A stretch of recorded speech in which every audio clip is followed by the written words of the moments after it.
본 방송에서 제공하는 투자 정보는 투자 판단에 대한 조언입니다. 방송에서 제공하는 주식의 가치, 가격 상승 및 가격 하락에 대해서는 방송사에서 보장하지 않습니다. 자, 시청자 여러분 안녕하십니까? 마켓서치 김경남입니다. 자, 마켓서치에서는 국내의 가장 뜨거운 이슈를 정확하게 분석을 해보고요. 그 이슈 속에서 나올 수 있는 수요 업종과 김경남의 선택을 통해 단 한 종목을 추천을 해드리고 있는데요. 최근에 지진이 굉장히 많은 문제를 가져오고 있습니다. 경주 지역을 필두로 해서 주말 같은 경우도 여진이 발생이 되고 있는 모습, 사실 굉장히 우려가 섞인 모습을 보여주고 있는데, 자, 과연 지진 관련주 어떤 수혜주가 있고 또 어떤 식으로 접근을 해야 우리가 투자 포인트로 가져갈 수 있는지 오늘 마켓서치에서 알아보도록 하겠습니다. 자, 마켓서치 시작합니다.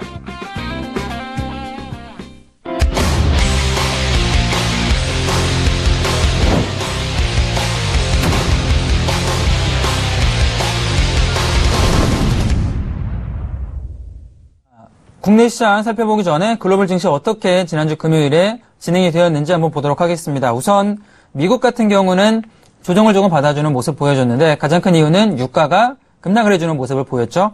자, 다우가 마이너스 0.7%, 나스닥이 마이너스 0.6% 정도 전체적으로 조정을 받아주는 모습을 보였고요.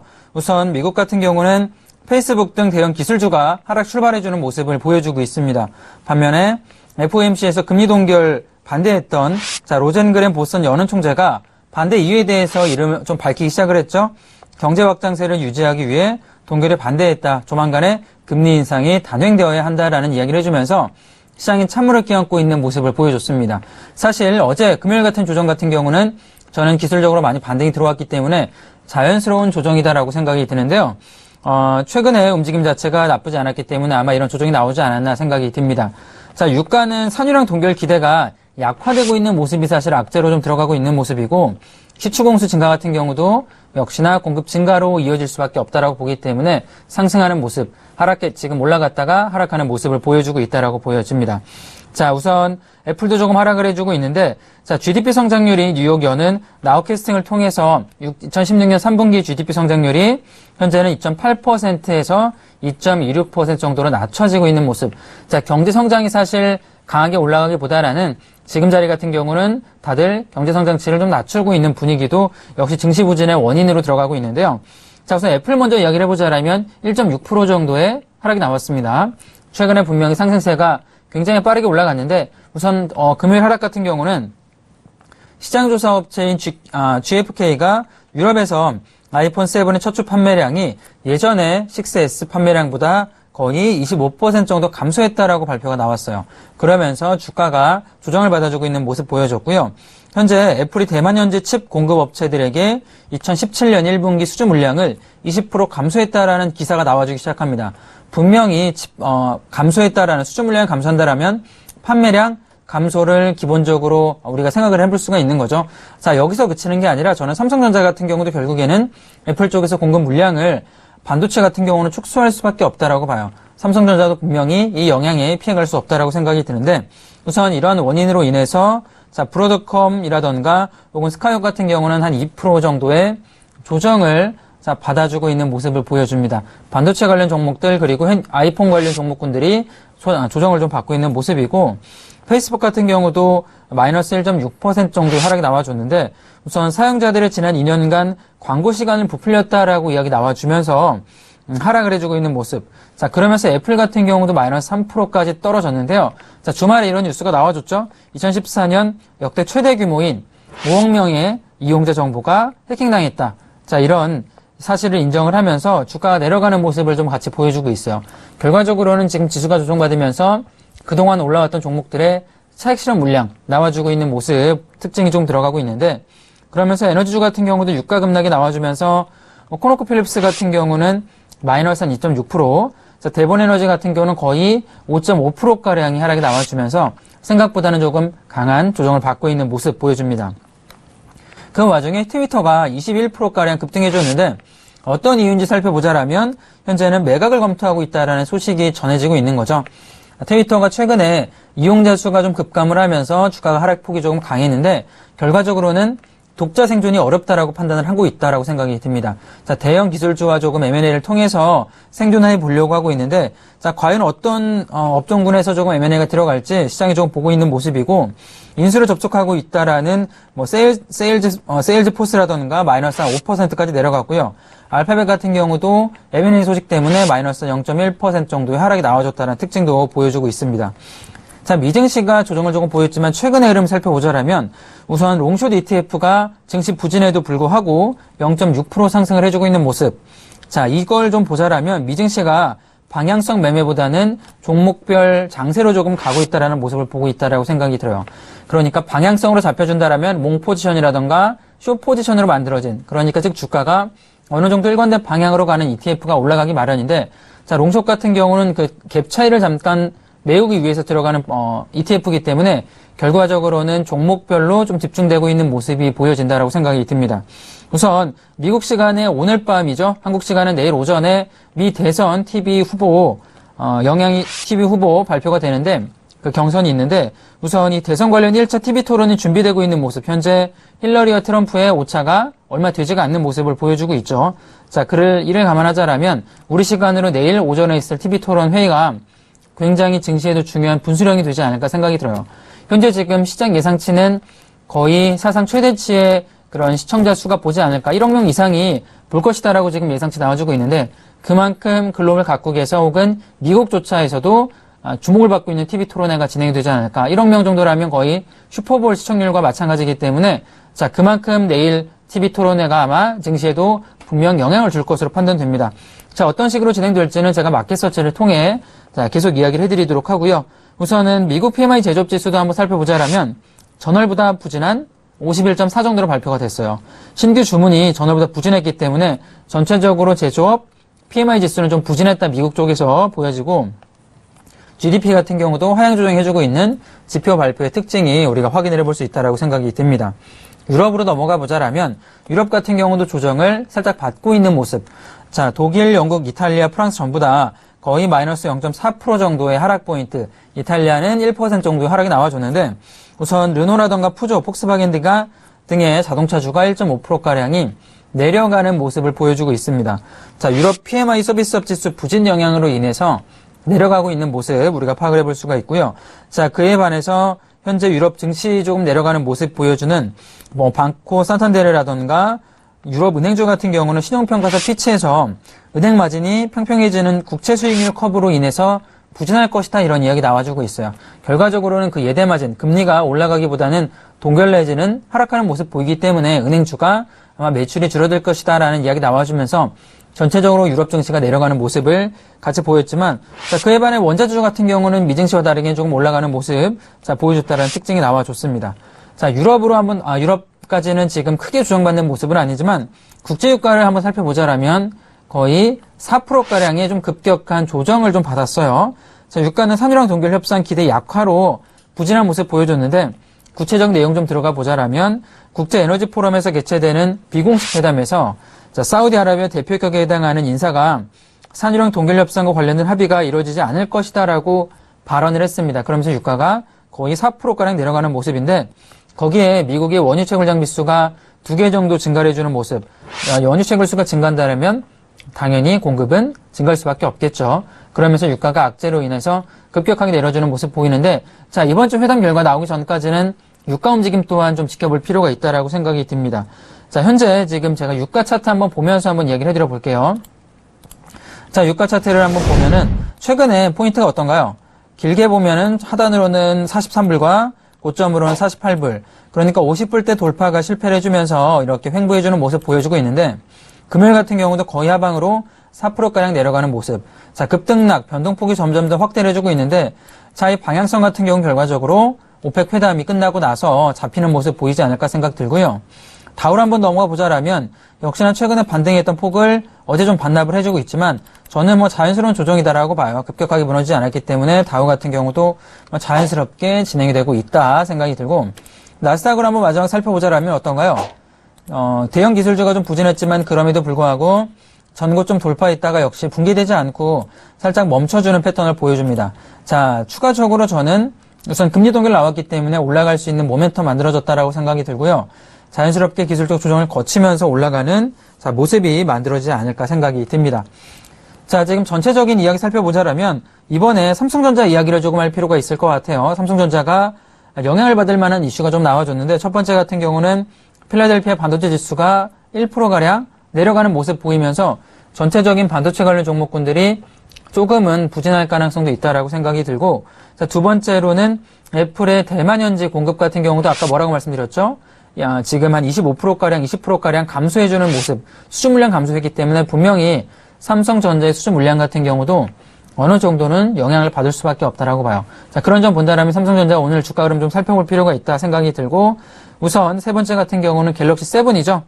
현재 갤럭시 7 시리즈는 아니지만 단종된 제품인 갤럭시 2가 항공사 내부에서 발화된 뉴스가 발표가 됐습니다. 그전까지만 하더라도 이런 뉴스 같은 경우는 크게 부각되지 않았겠지만 최근에 워낙에 삼성전자인 갤럭시 관련 배터리 폭발 사건으로 인해서 예민해진 만큼 자, 이 점 같은 경우도 시장의 신뢰도 어떻게 움직여줄 것인가 주가 흐름에 한번 볼 필요가 있다라고 생각이 듭니다. 자, 이번에는 국내 증시 한번 넘어가서 시장 흐름 보도록 하죠. 자, 국내 증시 지금 흐름 어떻게 진행이 되고 있나 살펴보자라면 지금 오늘 하락 포인트 나오지 않고 미국 증시가 하락을 조금 했지만 현재는 한 1포인트가량 올라가면서 멈춰주는 모습, 보합세 모습을 보여주고 있습니다. 자, 크게 나쁜 흐름은 아니다라고 생각이 되는데, 자, 투자 지금 어떤 수급 상태 살펴보자라면 외국인이 한 150억 정도의 매수가 들어와주는 모습, 자, 그에 반해 기관이 한 178억 정도가 매도가 좀 들어와주고 있는 모습을 보여주고 있는 거고요. 자, 코스닥 같은 경우도 지금 외국인 기관 같은 경우가 양매수가 들어와주고 있는 모습. 자, 전체적으로 흐름은 나쁘지 않다라고 봐요. 외국인이 거래소와 코스닥을 전부 다 매수해주면서 지수가 미증시가 내려갔음에도 불구하고 받쳐주고 있는 흐름이 좀 보여지는 게 아닌가 생각이 듭니다. 자, 전체적 거래소와 코스닥 흐름 또한 나쁘지 않은데, 자, 이번에는 코스닥 차트 보도록 하죠. 자, 코스닥 어떤가요? 최근에 조금 올라갔던 흐름이 오늘 붕괴되지 않고 있는 모습을 계속 보여주고 있어요. 자, 제가 이 종목 조금 코스닥 같은 경우 볼 필요가 있는 게, 자, 저점을 2016년 9월 10일 날 찍어주고 나서 거의 6일 연속 올라가는 모습이죠. 자, 지금 보면 오늘까지는 6일 연속 올라갔다가 오늘도 상승장 모습 만들어주고 있는데, 예전에 브렉시트로 돌아가 보자라면 거의 똑같은 모습을 보여주고 있는 거죠. 급격하게 내려왔다가 다시 올라가는 모습.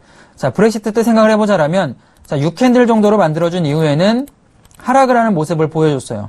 자, 급격하게 증가했다라면 역시나 제가 조금 주목하고 있는 건 항상 5일선 갭을 좀 줄이면서 움직입니다. 지금 같은 경우도 역시나 5일선과의 이격이 조금 벌어지면서 갭을 만들어주기 때문에 전체적으로는 자연스럽게 6일 연속 상승했기 때문에 조정이 받더라도 이상한 장세 모습은 아니다라고 생각이 들어요. 자연스럽게 조정을 받아주면서 예전에 올라갔던 이런 차트 패턴이죠. 조정을 받아주면서 추가적으로 올라가는 패턴이 자, 만들어지지 않을까 생각이 듭니다. 어느 정도는 조정을 받더라도 자연스러운 흐름이다라고 이해하실 필요가 있어요. 주가 조금 내려가더라도 자, 그렇게 생각하면 된다 생각이 들고요. 자, 특징주 한번 살펴보겠습니다. 우선 현대상선을 보도록 하죠. 자, 현대상선 같은 경우 오늘 7%가량 올라가지고 있는 모습인데 저희가 얼마 전에 해운 관련, 선박 관련 이야기를 이슈 시간에 알아보면서 어떤 이야기 드렸죠? 현대상선 같은 경우는 수혜를 분명히 한진 사태로 인한 수혜를 받을 수밖에 없다. 우리가 접근해 볼 만한 종목이다라고 설명을 드렸는데, 자, 차트 모습을 보면서 설명을 좀 드려보자라면 주가 어떤가요? 지금 오늘 7% 올라가는 모습. 자, 이렇게 올라갔다가 다시 한번 반등이 세게 들어가지고 있는데, 결과적으로는 어떤 이유로 올라가는지 살펴보면 한진해운 관련 우량자산 인수 소식으로 인해서 올라가는 모습입니다. 자, 이거는 역시나 저희가 업종 관련해서 김경남의 선택을 통해 충분히 좀 이야기했던 부분이 아닌가 생각이 들고, 자, 60분 봉으로 살펴보자라면 역시나 지금 이날 21일 날 급등했다가 조정을 한번 받았죠. 그리고 나서 어떤가요? 오늘 갭을 떠서 올라가는 패턴을 보여줍니다. 자, 단기적으로 우리가 생각해 볼 수 있는 고점 포인트는 9,400원 정도까지는 올라갈 수 있다라고 봐요. 9,400원 정도까지 올라가면 자, 50% 물량 정도는 여기서 매도하시고요. 나머지 물량 정도만 가져가는 전략. 저는 해운 관련 종목군들은 리스크가 있기 때문에 단기적으로 상승 모멘텀 들어와 줄 때는 차익 실현해주는 전략이 조금 옳지 않나 이렇게 생각이 들고요. 9,500원까지 올라온다라면 50% 이상 물량은 하방에 진입하신 분들, 특히 7,500원이라던가 8,000원 사이에 진입하신 분들은 올라오는 자리에서는 차익 실현하는 전략을 좀 추천해드리도록 하겠습니다. 뭐 흥하해운이라던가 전부 다 결국에는 올라갈 수밖에 없는 한진해운 사태로 인해 수혜를 입고 있기 때문에 단기적으로는 상승 모멘텀을 좀 즐기는 전략, 올라가면 수익 실현하는 전략을 좀 들어보도록 할 것 같고요. 특징주 제로투세븐을 좀 보도록 하죠. 자, 제로투세븐은 오늘 같은 경우도 지금 7% 이상의 급등이 나와주고 있는 모습 보이고 있는데, 역시나 제로투세븐 또한 우리가 어떻죠? 마켓서치 이슈 시간에 김경남을 선택을 통해 추천해드렸던 추천 중에 하나인데요. 저출산 관련 최대 수혜주다라고 볼 수 있다, 이렇게 설명을 드렸는데, 역시나 굉장히 저출산 모멘텀이 들어와주면서 최근에 급격하게 올라가는 모습, 오늘 같은 경우도 거의 7% 이상이 올라가는 모습 보여주고 있는데, 차트를 조금 보도록 하면 오늘 지금 거의 9% 이상 올라가는 모습 보여줬습니다. 어떻죠? 최근에 흐름이 굉장히 가파르게 상승이 들어가지고 있는 모습이죠. 저희가 8월 30일 부근에 추천을 해드렸는데, 역시나 이 종목 같은 경우도 1차 매도 자리까지는 들어와주는 모습이에요. 한진해운이라던가 우리가 현대상선을 통해서 봤지만 전고점 부근까지 올라간다라면 지금 자리는 역시나 50% 정도 물량은 매도하시고, 이 종목 같은 경우는 좀 길게 보는 전략도 추천을 해드려 보겠습니다.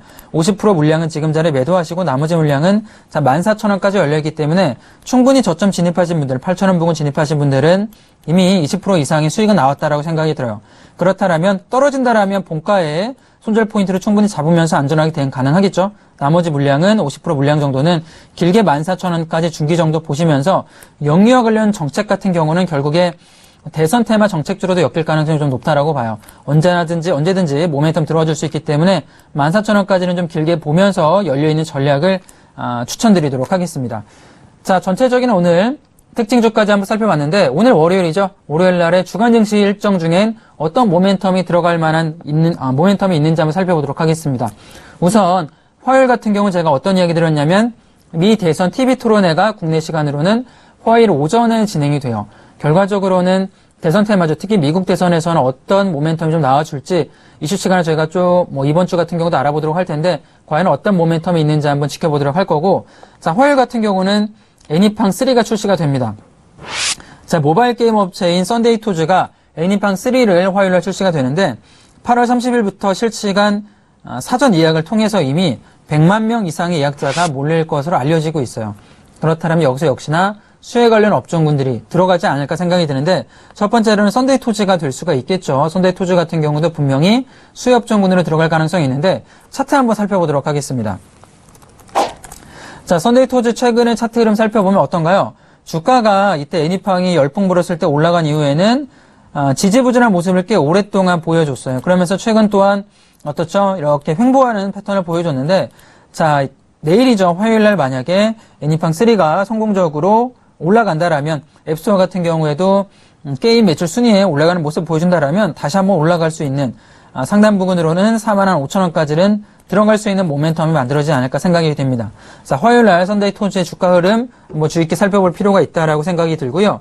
자, 수요일 같은 경우는 어떤 모멘텀이 있나 일정을 살펴보자라면, 최근에 각광받고 있는 영화 중에 하나죠. 자, 아수라가 개봉이 되는데, 김성수 감독의 아수라 개봉 예정, 출연 배우로는 정우성, 황정민, 곽도원 등의 배우 등이 출연을 합니다.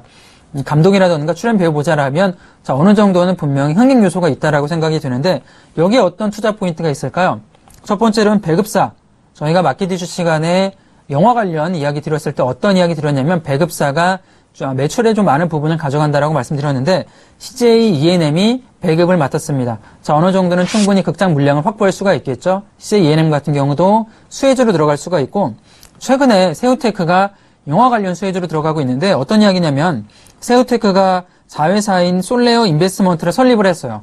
그러면서 얼마 전 아가씨 같은 경우는 어느 정도의 투자 포인트를 투자를 해서 세우테크가 수혜주로 떠오르기도 했고요. 아수라 마찬가지입니다. 20억가량의 자회사를 통해 투자했기 때문에 분명히 아수라가 성공을 한다라면, 관객이 300만, 400만 이상을 돌파한다라면 역시나 세우테크 쪽에서 수급이 쏠릴 가능성이 있다라고 생각이 되는데, 아마 세우테크라던가 CJ E&M 같은 경우도 차트를 한번 주의 깊게 살펴볼 필요가 있지 않나, 자, 생각이 모습이 들고요.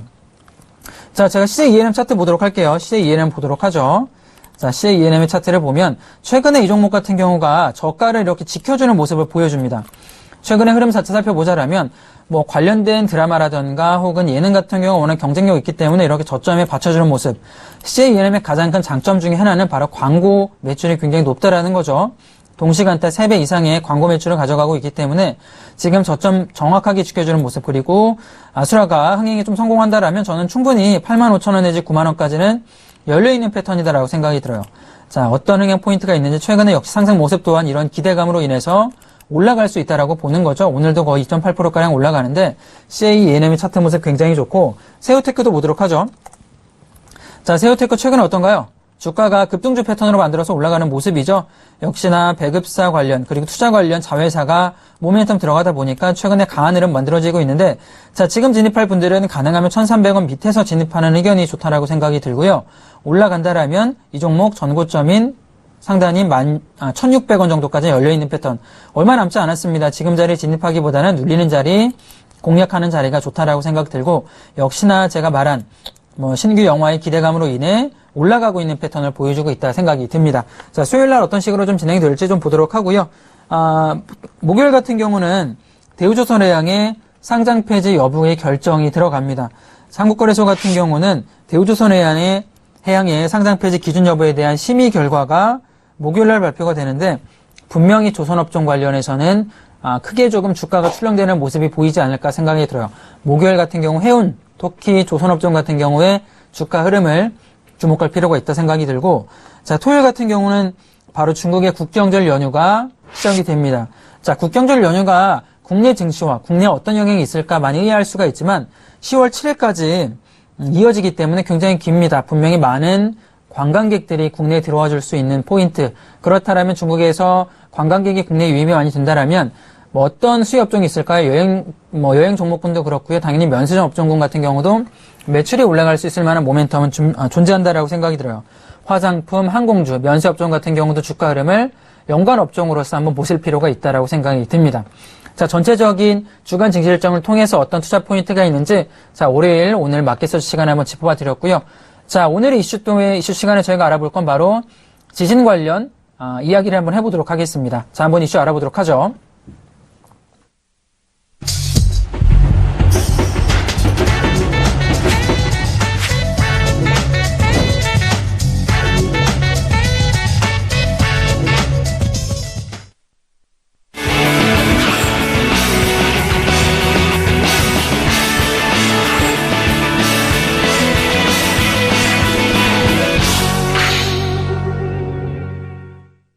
자, 자연재해주 오늘 김경남의 이슈 시간에 한번 알아볼 이슈 중에 하나인데요. 최근에 경주 지진도 발생이 됐고요. 자연재해 문제가 전 세계적으로 굉장히 심각한 문제가 되고 있는데 과연 이 자연재해 속에서 우리가 알아볼 만한 투자 포인트 분명히 자연재해가 문제가 된다면 수혜주가 있을 텐데 어떤 투자 포인트가 있는지 한번 알아보도록 하겠습니다. 자, 최근 2, 3년 사이에 글로벌 시장에서는 굉장히 허리케인, 지진, 폭염 등 자연재해가 빈번하게 발생하고 있는데 여러 가지 문제가 제기가 되고 있어요. 당연 해수면 상승이라던가 온도가 올라가면서 이런 자연재해가 만들어지고 있는 모습이 되고 있는데요. 굉장히 많은 사람들이 불안감에 떨고 있는 모습을 보여주고 있습니다.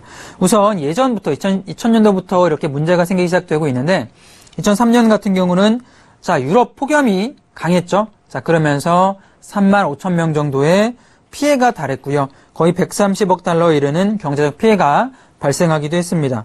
자, 그러면서 2000년대 같은 경우는 2004년 12월 인도네시아 수마트라에서 발생한 지진의 일, 쓰나미라고 하죠. 발생하면서 무려 22만 명의 피해자가 생기기도 했는데요. 자, 자연재해 같은 경우는 지구온난화가 가장 큰 원인으로 지적이 되기도 합니다. 그러면서 최근에는 신재생 에너지 관련 친환경 종목군들이 각광을 받기도 했죠. 온도가 너무 올라가다 보니까 CO2, 자, 이 CO2의 발생을 좀 줄여보자라면서 파리 기후협정이 생기기도 했는데요. 제가 표를 한번 준비해봤습니다. 어떤 자연재해가 있는지 한번 보도록 하죠. 자, 자연재해를 먼저 우리가 알아볼 수가 있는데 어떤 자연재해가 있나 살펴보면 태풍, 홍수, 호우, 폭풍, 해일, 자, 폭설 같은 경우도 마찬가지죠. 이런 지진도 여기 들어가는 모습, 자, 이런 전체적인 자연재해로 나와주는 것들이 바로 지진과 폭설, 가뭄 같은 거는 자연재해 카테고리에 들어간다라고 볼 수가 있습니다. 자, 그러면 인적 재난은 어떤 게 있을지 한번 제가 큰 그림을 한번 보도록 할게요. 자, 화재나 산불 같은 경우는 역시나 인적 재난에 들어가고요. 도로교통사고라던가 환경오염 사고, 기름 유출 같은 경우도 마찬가지죠. 이런 경우 같은 경우 전부 다 인적 재난 부분에 들어가는 모습. 철도 사고, 항공기 사고 같은 경우도 역시나 인적 재난에 들어가는 모습을 보여줍니다. 자, 사회적 재난 같은 경우는 에너지, 통신, 교통, 금융사고 같은 경우를 사회적 재난으로 살펴볼 수가 있는데 화재나 산불 같은 경우 많은 분들이 자연재해를 오해할 수가 있지만 인적 재난 카테고리에 들어가고요. 자연재해 같은 경우 우리가 막을 수 없는 태풍이라던가 지진, 가뭄, 폭설 같은 경우를 자연재해도 우리가 볼 수가 있는 거죠. 자, 제가 다음 차트 보면서 어떤 식으로 좀 대응을 하고 있나 살펴보면 우선 태풍, 폭설, 지진 세 가지 시나리오를 우리가 살펴볼 수가 있어요. 최근에 태풍 같은 경우는 폭설도 마찬가지고요. 1단계는 위험 예측 시나리오를 작성을 합니다.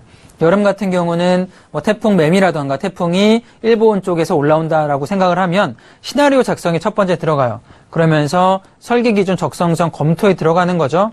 자, 그러면서 세 번째 단계는 안정성 평가에 들어갑니다. 어느 정도의 규모로 들어올 것이고 어느 정도의 안정성이 있나 평가 들어가는데 자, 우리가 최근에 이슈가 되고 있는 건 바로 지진이죠. 지진 관련 문제가 되고 있는데 첫 번째로는 지진 같은 경우는 설계 기준의 검토에 들어가요. 그리고 두 번째는 자, 내진 성능 평가 들어가는데 자, 최근에 이슈가 되고 있는 게 바로 이 설계 기준 검토에 들어갑니다. 굉장히 여기에 많은 수혜주가 나오는데 예전 같으면 3층 이상, 5층 이상의 건물에만 내진 설계가 되도록 법이 조금 마련이 됐어요. 근데 최근에 어떻게 법이 바뀌었죠? 2층 이상 되는 건물에는 무조건 내진 설계가 들어가도록 법 체계가 이번에 바뀌게 됐습니다. 자, 그러면서 거기 관련된 내진 관련 종목군들 어떻게 되죠? 당연히 수혜를 받을 수밖에 없겠고 주가가 올라갈 수밖에 없는데 이 내진 관련 법규가 바뀌었는데 문제는 설계도 자체만 내진 관련 법계가 바뀌어지게 되면서 이 내진 종목군들이 들어가게 되고요. 성능평가 같은 경우는 사실 그렇게 중요하지가 않았는데 이번에 법이 바뀌면서 분명히 성능평가 같은 경우도 굉장히 철저하게 검사를 한다라고 합니다. 자, 그렇다면 지진 관련 종목군들 역시나 올라갈 수 있는 모멘텀이 최근에 만들어지고 있는데 다음 화면을 좀 보도록 하죠. 현재 지진이라든가 자연재해가 만들어지고 있는 가장 큰 원인은 이 지구 평균의 지표면 기온 온도가 상승하기 때문에 이런 문제가 조금 만들어지고 있다라고 보여져요. 제가 1860년대부터 지금 2000년대까지의 지구 평균 기온의 변화 차트를 보고 가져왔는데 어떤가요? 굉장히 빠른 속도로 온도가 올라가고 있는 모습을 차트를 통해서 볼 수가 있습니다. 역시나 가장 큰 문제는 지구의 온난화가 큰 문제가 되고 있다라고 보여지고 현재는 고산 지역의 빙하와 얼음 같은 경우는 질량 감소가 계속 문제가 되고 있어요. 해수면이 상승이 되고 있는 모습 보여지고 있고 북극 주변의 육지와 해양계의 기온이 상승해지고 있는 모습 그러면서 평균 해수면 높이가 상승을 하고요. 그러면서 발생되는 게 바로 이산화탄소와 온실기체 농도가 증가해지고 있는 모습이 계속 문제가 되고 있는 현재 상태다라고 볼 수가 있습니다. 자, 다음 화면을 좀 보도록 하죠. 지난 100년간의 평균 기온 같은 경우가 거의 1.5도 정도를 증가했다라고 합니다. 사실 1.5도가 아무렇지도 않다라고 볼 수가 있겠지만 이 1.5도 때문에 폭설이 내리지 않는 예를 들어서 작년에 겨울에 뉴욕 같은 경우는 폭설이 어마어마하게 내렸고요. 중국 같은 경우는 평균적으로 가뭄이 많았던 지역에 홍수가 나와서 굉장히 피해가 급격하게 늘고 있는데 1.5도치 정도만 평균 기온이 상승하더라도 이렇게 큰 문제가 생깁니다. 만약에 10년, 20년 후에 1.5도가 더 상승을 한다면 최근에 워낙에 빠른 속도로 온도가 상승하기 때문에 분명히 이 관련 문제는 점점 더 심각해질 수밖에 없다라고 생각이 들고요. 그렇다면 여기 이 피해를 막기 위해서 어떻죠? 분명히 관련주가 올라갈 수밖에 없는 모습 보일 겁니다. 지진도 마찬가지고요. 내진 관련 종목이라던가 홍수 피해를 막기 위해서 방수 관련 종목군들도 올라갈 수밖에 없겠죠. 자, 강수량의 증가 추세 또한 우리가 단순히 그냥 지나칠 수는 없는 문제다라고 보여지고요. 평균 강수량 추이 같은 경우도 보면 꾸준하게 1910년부터는 증가를 굉장히 강하게 만들어주고 있는 모습 보입니다. 강수 강도 같은 경우도 마찬가지죠. 굉장히 빠른 속도로 올라가고 있는 게 눈에 띄인다라고 볼 수가 있는데 현재는 지금 제가 다음 표를 또 보도록 하죠. 지진이 지금 사실 가장 큰 문제가 국내가 되고 있는데 그전까지만 하더라도 국내에서는 지진 안전 국가다라고 생각을 했어요. 일본 같은 경우는 지진은 워낙에 문제가 많았기 때문에 우리가 일본 정도만 위험 국가다라고 생각을 했는데 최근에 경주 지진을 필두로 해서 경각심이 굉장히 부각이 되고 있는 모습 보여주고 있는 거죠. 자, 지진에 대해서 한번 확실하게 알아보자라면 지구 표면인 지각은 여러 개의 판으로 연결이 되어 있습니다. 그 경계면에서 대규모의 지진이 유발되고 있는데요. 제가 어떤 식으로 지진판이 만들어지고 있나 큰 그림 보자라면 국내 같은 경우 어떻게 됐냐면 유라시아판이랑 태평양판 이렇게 강하게 나눠져 있어요. 지금 큰 표로 보자라면 지구는 이렇게 큰 판들로 나눠져 있는데 이 판들이 서로 만나면서 접촉하면서 지진이 발생이 되고 있는 거죠. 판 경계면이 아닌 경우에도 판의 내측에서 발생하고 있는 대규모 판내 부형 지진 위험 등이 가속화되고 있다라고 말을 하고 있는데 자, 지진 같은 경우는 내부 에너지가 외부로 분출하면서 나오는 자연재해다라고 사전에선 정의를 하고 있습니다. 지진의 직접적인 원인은 지구 내부에 있는 암석걸에 있는 판의 움직임으로 인해서 이 판들이 조금씩 움직이면서 만들어지고 있는데 사실 이런 큰 판들은 매일매일 움직입니다. 우리가 느끼지 못할 뿐이지 사실 매일 지진이 일어나고 있다라고 볼 수가 있는 것 같아요. 하지만 이 판이 급격하게 움직여서 파동이 커진다라면 우리가 피해를 볼 수 있는 큰 지진으로까지 발생이 되는 건데 어떻게 지금 우리가 그 판을 정의를 하고 있는가 한번 살펴보자라면 자, 표를 한번 보도록 하죠. 자, 리히터 규모라고 저는 평가를 할 수가 있을 것 같아요. 어떤 피해가 되고 있고 발생 수로 보자라면 보통 지진 규모가 2다 혹은 3.4다라고 말하면 우리가 감지할 수 없으나 지진계에만 기록이 됩니다. TV에서 보는 게 지진계가 있죠. 그 정도에만 들어가는 우리 일상생활에 큰 지장이 없는 게 바로 규모 2.0이랑 3.4다라고 볼 수가 있겠고요. 자, 3.5에서 4.2까지 조금 커지기 시작한다면 어떻게 될까요? 소수가 감지하는 조금 민감한 사람들 같은 경우는 규모 4 정도, 3 정도는 감지가 됩니다. 하지만 많은 사람들은 감지하지 못하는데 연간 평균 지진 발생 수가 거의 3만 건에 이른다라고 해요. 자, 문제는 이제 규모가 4 이상 넘어가게 되면 발생이 됩니다. 자, 규모가 4.3에서 4.8까지 가면 자, 다수가 감지를 합니다. 조금 이상한데?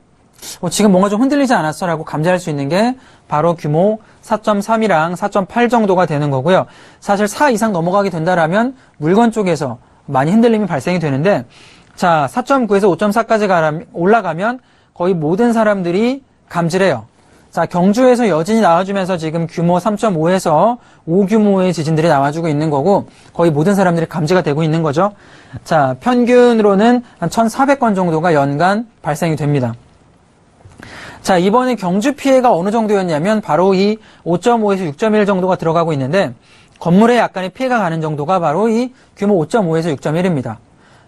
결국에는 건물이 무너지는 정도는 아니지만 마트 같은 경우는 물건이 쓰러지고요. 유리가 깨지거나 문제가 생기는 게 바로 규모 5.5 정도다라고 볼 수가 있는 거고 자, 6.2, 6.0 이상 올라간다라면 6.2 이상 올라가면 건물에도 약간 상당한 피해가 들어가기 시작을 해요. 자, 이제부터는 인명피해까지 발생할 정도로 굉장히 심각해지는 모습이고 7.0까지 올라간다라면 주로 우리가 볼 수 있는 거는 일본 대지진 같은 경우가 규모 7.0 이상이다라고 보시면 됩니다. 어떻게 된다라면 심각한 파괴가 발생되고요. 철로가 휠 정도로 굉장히 지각이 변동이 되고 있는 모습. 자, 7.4 이상 올라가면 대파괴다라고 제가 표현을 했는데 연간 4회 정도가 발생이 되는 거죠. 거의 피해자 규모가 10,000명 이상이 진행될 정도로 대지진을 부칠 정도가 바로 이 7.4 규모 이상의 규모라고 보시면 됩니다. 사실 8.0 이상 같은 경우는 거의 발생되지 않지만 8.0 이상 된다라 하면 피해자가 10만 명이 넘어갈 정도로 정말 큰 피해가 나오는 게 바로 8.0이다. 자, 우리가 지진 규모에 대해서 한번 간단하게 제가 설명을 드려봤는데 다음 사진 좀 보도록 하죠. 자, 제가 지진이 어떤 건 조금 많이 감이 안 오실 것 같아서 제가 설명을 좀 드려봤어요. 한번 보도록 하죠. 첫 번째 같은 경우는 아까 제가 판과 판이 만난다라고 했죠. 유라시아 판이라던가 태평양 판이 만나게 되는데 그 판이 만난다라면 바다판이랑 육지판이 두 가지가 만나요. 그렇게 돼서 바다판이 육지판 밑으로 이렇게 하방으로 들어갑니다. 하단으로 들어가면서 항상 약간의 진동이 오기 시작을 하는데 문제는 바로 이 따라서 육지판이 끝이 끌려 들어가게 되는 게 문제가 되는 건데요. 바다판이 육지판 밑으로 자연스럽게 들어가는 게 아니라 그 위쪽에 비틀림이 좀 축적이 되는 거죠. 상단 부근으로도 약간 판이 올라가게 되면서 판과 판이 마찰이 생기게 되면서 파동이 만들어지게 됩니다. 이게 지진이 발생되는 원인이다라고 보실 수가 있는 거고요. 자, 그 비틀림이 한계점에 이르면 반발력에 따른 충격이 발생을 해요. 바로 어떻게 되는 거죠? 해일이 발생하게 되거나 바다에서 이렇게 만나게 되면 해일이 발생하게 되거나 육지 쪽으로 넘어오게 된다라면 지진 발생하게 되는데 해일 쪽에서 이런 지진이 그러니까 비틀림이 한계점에 달해서 해일이 발생하게 된다라면 규모가 크면 쓰나미가 밀려오게 되는 거죠. 자, 이런 식으로 지진의 발생 원인이 보여준다라고 볼 수가 있는데 자, 경주 지진 같은 경우는 제가 한번 조금 표를 보도록 하죠. 이번에 경주지진 발생이 5.0 규모 이상의 발생이 된 거죠. 자, 그러면서 국내 지진 발생 제가 규모를 한번 가져와 봤는데 78년 이후에 국내 발생 지진 횟수는 지금 어떤가요? 굉장히 빠르게 증가를 해주고 있는 모습 보여주고 있습니다. 국내 같은 경우는 원전 발전소가 많이 지어지고 있는 모습이기 때문에 지진 규모가 크면 클수록 국내 같은 경우도 굉장히 리스크가 높을 수밖에 없고 국내에서 더 이상은 지진 안전 국가가 아닌 거죠. 결국에는 저는 지진 관련주가 최근에 테마를 입으면서 올라가는 모습을 보이지만 중장기적으로는 꾸준하게 매출이 발생을 하면서 올라갈 수밖에 없는 테마군으로 형성이 되지 않을까 생각이 들어요. 지속적으로 아마 지진 관련 문제는 발생이 되지 않을까. 우리가 단순히 이 차트표만 보더라도 거의 어떻죠? 1970년도부터 2000년도까지 꾸준하게 증가하고 있는 모습을 보여지게 되는 거죠. 자, 현재 이런 모습 보자라면 역시 지진 관련주 계속적으로 주목할 필요가 있다 생각이 들고, 일본 같은 경우를 제가 한번 보도록 할게요. 최근에, 자, 다음 차트를, 화면을 좀 보도록 하죠. 사실 지진다발 지역을 우리가 볼 수가 있는데, 국내 같은 경우는 지진다발 지역군은 아니었습니다. 문제는 사실 일본이었죠. 이게 왜냐면, 유라시아판이랑 태평양판이 만나는 지금 지진다발 지역 표시를 해놨는데, 여기가 바로 한국과 일본이 만나고 있는 지역인데, 이쪽 군에서 지진이 굉장히 다발적으로 많이 발생을 하고 있는 구간인데, 현재는 이 세 개의 판이 만나기 때문에 가장 문제가 생깁니다. 유라시아판, 태평양판, 필리핀판, 이 세 개의 판이 만나기 때문에 문제가 되고 있고, 최근에는 미야기현 남동쪽에 5.6 규모의 지진이 발생을 하기도 했었죠. 한국에 느껴질 정도로 굉장히 강한 규모였는데, 이런 지진의 특징은 우리가 진도와 규모로도 나눠볼 수가 있어요. 진도 같은 경우는 특정 장소에서만 흔들리는 정도로 진도라고 표현을 하고요. 규모는 절대적인 강도를 표현을 하기도 합니다. 자, 지금 다음 화면 좀 보도록 하죠.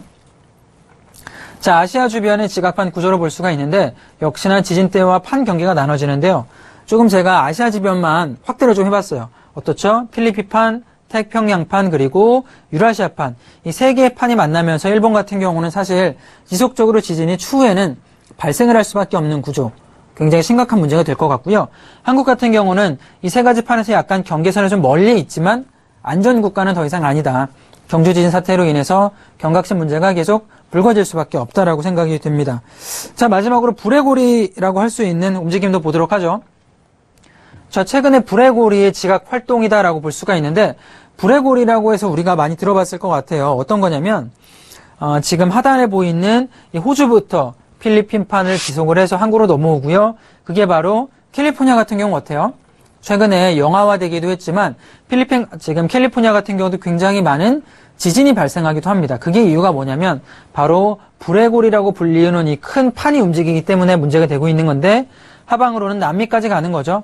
제가 예를 들어보자라면 에콰도르 같은 경우가 7.8의 강진이 나왔어요. 그러면서 거의 200명 이상의 사상자가 발생을 하기도 했고, 현재 일본 넘어가자라면 지금 구마모토 같은 경우 규모 7.3 정도의 지진이 발생을 하기도 하고 있는 모습.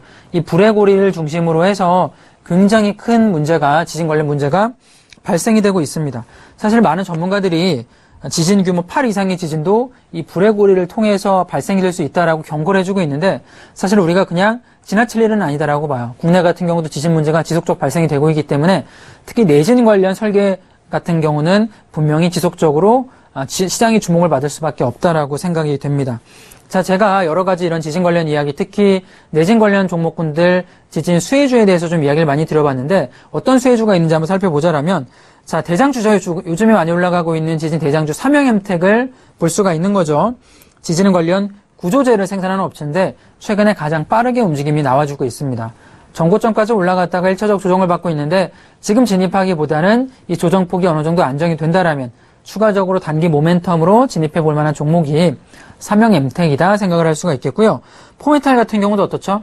최근에 저점에서 횡보하다가 살짝 올라가는 모습, 그리고 크게 한번 올라갔는데 결과적으로는 지진 설계된 원자력 부품을 만들어주는 회사입니다. 역시나 지진 관련 모멘텀으로 인해서 올라가는 모습. 자, KT 서브마린 같은 경우도 어떤가요? 다른 종목군들이 많이 올라갔다면 KT 서브마린 같은 경우는 아직까지는 크게 움직이기보다는 하방이 멈춰 있는데, 역시나 해저 터널 관련 회사고 지진 관련 수혜주기 때문에 모멘텀이 들어올 수밖에 없다라고 생각이 들어요. 자, 유니슨 같은 경우도 내진 사업을 설계하기 때문에 역시 수혜주로서 한 가지 역할을 해주고 있는 모습 보여주고 있고요. 히림 같은 경우도 지진 관련 기술력을 보유하고 있기 때문에 최근 주가 흐름 자체가 많이 상방으로 올라가는 모습, 올렸다 눌렸다 패턴을 만들어주고 있는데, 저는 그렇게 생각을 합니다. 분명히 지진 관련 수혜주가 최근에 모멘텀 들어와주면서 많이 올라간 종목군들이 만들어져요. 결과적으로는 순환매를 통해서 주가가 올라가기 때문에 올라갔던 종목군보다는 조금 눌려져 있는 종목군 진입한다라면 지진 관련 모멘텀으로 인해 수익이 들어갈 만한 포인트가 있다라고 생각이 드는데, 그렇다면 자, 김경남 선택은 어떤 종목이 선택이 되는지 한번 알아보도록 하겠습니다.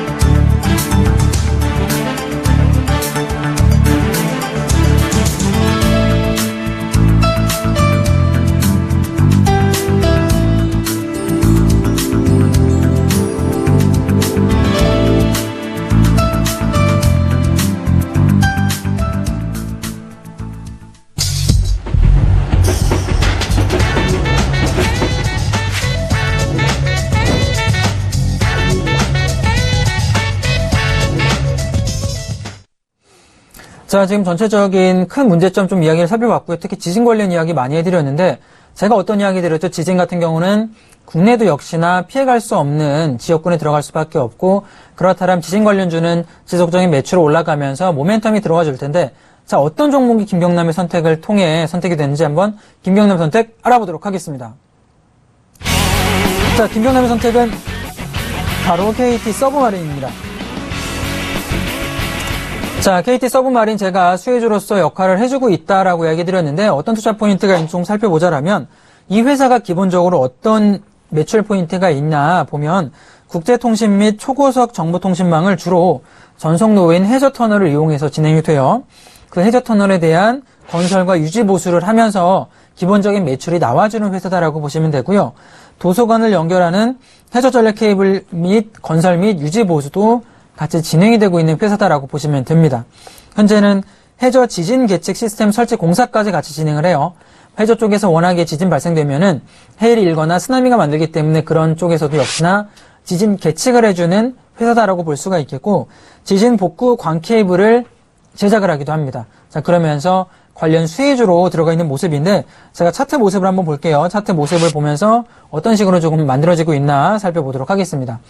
자, KT 서브마린 지금 차트 모습은 최근에 조금 올라갔다가 내려가는 모습을 많이 보였죠.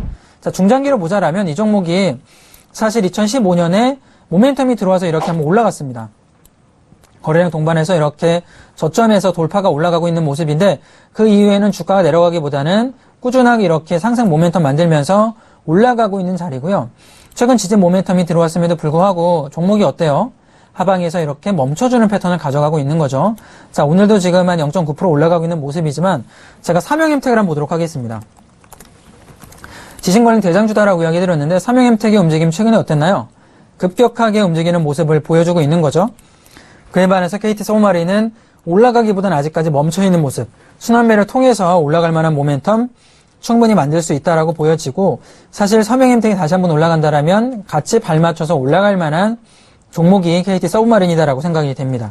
자, 포메탈도 최근에 움직임 보자라면 단기적으로 급등했다가 조정을 받고 있어요.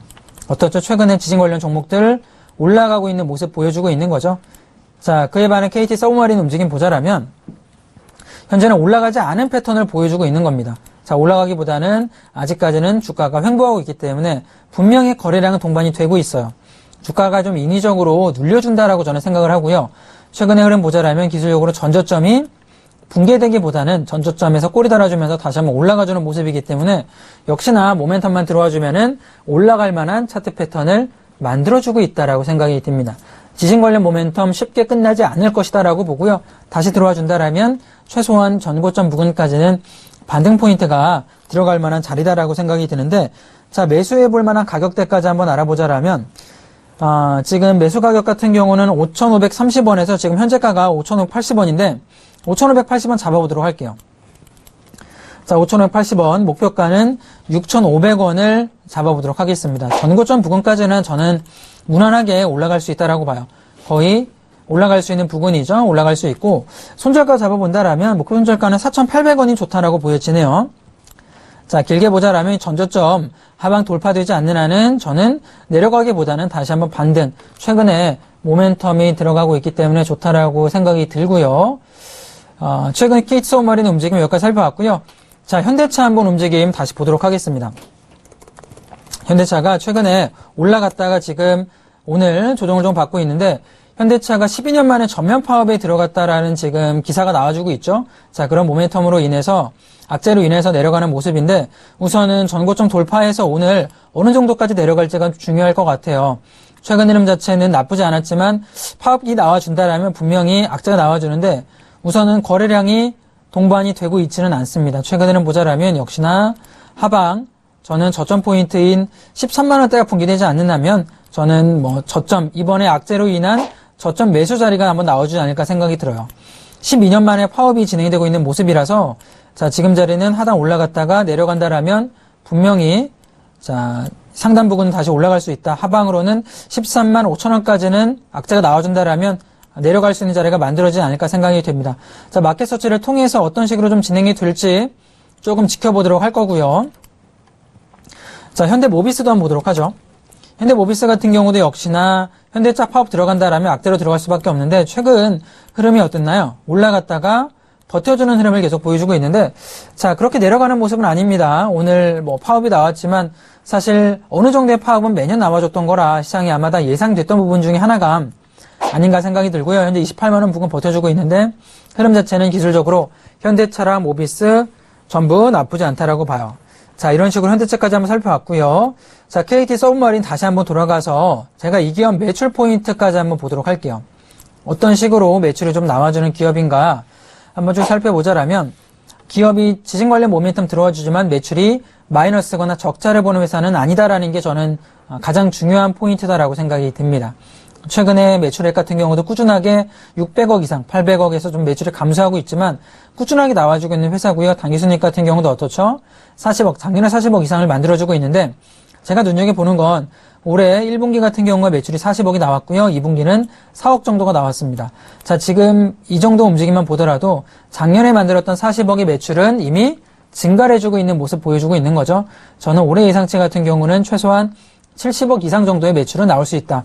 턴어라운드가 만들어지는 구조다라고 볼 수가 있겠고 지진 관련 최근에 내진 설계 같은 경우도 역시나 점점 더 강화되는 모습이기 때문에 그런 점을 좀 보자라면 이 기업의 매출 포인트 증가할 가능성은 높다라고 생각이 듭니다. 차트 모습 같은 경우 역시나 최근에 매출이 좀 지지부진했음에도 불구하고 크게 변동되는 포인트는 없죠. 멈춰있는 모습, 꾸준하게 1년 이상을 하방에서 이렇게 중간권에서 매집하는 패턴 보여주기 때문에 자, 모멘텀 들어와주면 역시나 급등주 패턴 변경돼서 고점까지 올라갈 수 있는 자리는 만들어질 수 있다라고 생각이 됩니다. 최근에 거래량 움직임 보면서 이 종목 같은 경우도 역시나 자, 제로투세븐 제가 아까 좀 보여드렸는데 자, 제로투세븐 같은 경우도 어떤가요? 저점이 지지받으면서 올라가는 패턴을 만들어주고 있는 거죠. 자, 이런 흐름이 한번 분명히 만들어지지 않을까 생각이 들어요. 올라갈 만한 종목들은 모멘텀만 나와주면 이렇게 급등하는 자리 만들어지기 때문에 역시나 KT 서브마린 같은 경우도 모멘텀 들어와주면 저점 붕괴 되지 않았기 때문에 올라갈 수 있는 힘이 만들어진다라고 생각이 됩니다. 자, 현대상승 한번 보도록 할까 다시 한번. 자, 오늘 지금 7% 이상 올라가고 있는데 자, 분봉으로 보자라면 역시나 갭 띄어서 무너지지 않는 모습을 보고 있어요. 오늘 어떻죠? 자, 갭 띄어서 역시나 올라가고 있는 모습인데 수혜주입니다. 한진해운 우량자산 인수 소식 전해지면서 올라갔는데 저희가 이슈 시간에 분명히 말씀드렸던 포인트 중에 하나예요. 우량자산 인수에서 올라갈 수밖에 없는 기업이다. 단기 모멘텀이 들어와 줄 수밖에 없다라고 말씀드리니까 역시나 이틀 연속해서 올라가는 모습이 꾸준하게 21일부터 해서 만들어지고 있는 모습이죠. KT 서브마린 또한 똑같습니다. 지금 시장의 모멘텀은 아직 들어와 주지 않았지만 어느 정도 모멘텀만 들어와 주면 저희가 이슈 시간에 알아봤던 종목군들은 분명히 올라가는 흐름을 만들어진다. 보실 수가 있다 생각이 들고요. 자, 현대상선 같은 경우도 역시나 고점 부근까지는 열려있기 때문에 9,500원짜리에서는 어느 정도 매도 의견 자 드려보도록 하겠습니다. 자, 오늘 저희가 여러 가지 좀 이야기 드리면서 지진 관련주 이야기를 좀 드려봤는데 국내에 문제가 여진 관련 문제가 계속되고 있지만 이런 점을 본다라면 역시나 중장기적으로 가져갈 만한 모멘텀이 만들어지고 있다라고 생각이 듭니다. 오늘 이슈 시간에 한번 정확하게 마켓 서치를 통해서 개념을 잡아보셨을 거다라고 생각이 들고요. 자, 오늘 제가 준비한 시간은 여기까지입니다. 내일 조금 더 알찬 내용을 가지고 또 시청자 여러분을 찾아뵙도록 하겠습니다. 시청해주신 여러분 감사합니다.